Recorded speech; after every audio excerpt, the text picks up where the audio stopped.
Hi hello friends, అందరూ ఎలా ఉన్నారు? బాగున్నారా? ఇప్పుడైతే నేను మా పాప లంచ్ బాక్స్ ఎలా పెడతానో డైలీ చూసేయండి, ఓకేనా?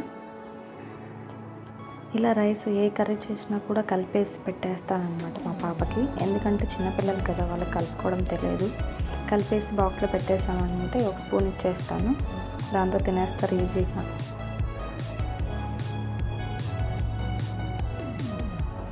అందుకని చెప్పేసి ఇలాగే కలిపేసి పెట్టేస్తాను. కర్డ్ రైస్ అండి, ఏ కర్రీ చేసినా కూడా డైలీ ఇదే ఉంటుందన్నమాట. కర్డ్ రైస్ అయితే కంపల్సరీ.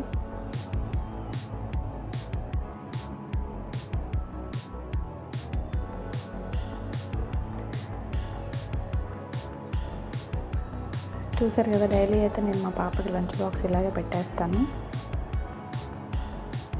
ఇదన్నమాట మా పాప లంచ్ బాక్స్ ప్రిపేర్ అయిపోయింది.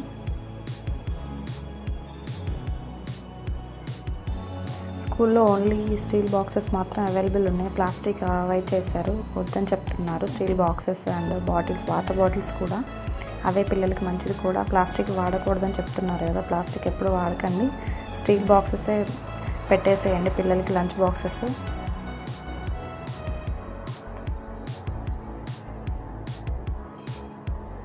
ఓకేనా? చూసేసారు కదా, ఇలా అయితే ప్రిపేర్ చేసేస్తాను. మొత్తం ఒక నాప్కిన్ పెట్టేసి స్పూన్ పెట్టేసి మొత్తం సెట్ చేసేస్తాను. ఇదనమాట డైలీ ఇలాగే లంచ్ బాక్స్ పెట్టేస్తాను. లంచ్ బ్యాగ్ అయితే రెడీ, ఇంకా వెళ్ళి ఇచ్చేసి రావడం. Bye bye.